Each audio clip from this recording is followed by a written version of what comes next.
what you would call a religious person, but I imagine that most Catholics spent Easter weekend painting and then hiding eggs, roasting and then eating pork, and perhaps attending church services.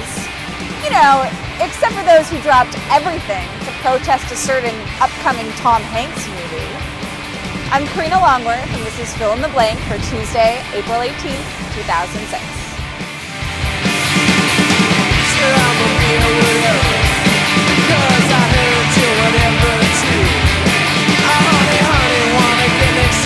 Yes, it's true. While you were thanking Jesus, or alternately the giant rabbit, for that succulent bone-in ham you devoured, some Catholics were protesting the upcoming filmic adaptation of the Da Vinci Code. At the Vatican on Good Friday, Father Raniero Cantalamessa worked a good lambasting of both Dan Brown's book and Howard's film into a sermon delivered before a mass including the Pope. Calling the ideas contained in the source material pseudo-history, the priest expressed concern that the film will only fan the flames of apparent blasphemy. In England, the Archbishop of Canterbury also used his Easter sermon to attack Da Vinci, and Opus Dei, a Catholic lay organization named in the book and film as integral to the conspiracy to cover up the secret life of Jesus, sent a letter to Sony Pictures, asking them to affix a disclaimer to the film, reminding viewers that all contained is a work of fiction.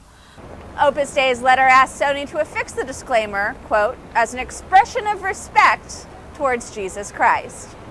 Sony has not yet confirmed nor denied said respect. Speaking of controversial Christians, Disney confirmed on Monday morning that they are, indeed, pushing back the release date of Apocalypto. Director Mel Gibson's latest, the epic retelling of the fall of Mayan civilization, shot entirely in that culture's obscure at best language, was previously scheduled for a late summer release, opposite Talladega Nights and The Ant Bully. The film will now hit theaters in early December, and though the new date naturally led to some speculation that Gibson et al. Were angling for the Oscar recognition they missed with The Passion of the Christ, Disney insists that, in fact, the production has been delayed by, wait for it, an act of God, or possibly just global warming. Regardless, Gibson has apparently been forced to shut down production on the film, thanks to rainstorms sweeping through Apocalypto's Mexican locations. If the excuse is legit, it just goes to show. Mel Gibson can run from modern language, but when it comes to modern climate change, he can't hide.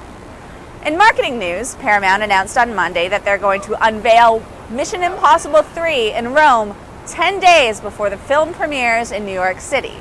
The action sequel will then travel around the globe, with crews tagging along for red carpet galas in London, Paris, and Mexico City before his speedboat/helicopter/sports car/skateboard/Segway extravaganza in my hometown on May 3rd.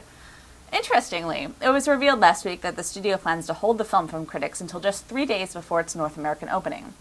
Though a similar strategy was used on Cruise's summer 2005 tentpole War of the Worlds, when studios essentially tell critics they don't need them to sell their wares, it's not generally considered a sign of faith in the quality of said product. And yet, early reports on MI3 contend that the sequel falls just short of being a masterpiece, that J.J. Abrams has revitalized the franchise to an unpredictable extent, and that recent Oscar winner Philip Seymour Hoffman was born to play this villain. If Paramount ever shows us the thing, I'll let you know. Finally today, with all of the techno-aided changes that are befalling the movie industry, I was a little surprised to read the following item on Scott Kirshner's Cinematech blog. Even though they're losing business at an alarming rate thanks to the ever-improving range of digital options, and even though their profit margins are allegedly ridiculously high, the company insists that higher costs on raw materials and transport have made it necessary for them to gouge filmmakers an additional 3 to 5%. As Scott points out in his blog entry, there's a sad irony to these sorts of moves coming from a company that insists that celluloid isn't going away.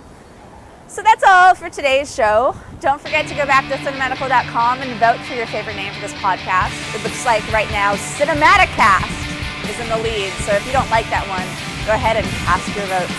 I'll be back tomorrow. Thanks.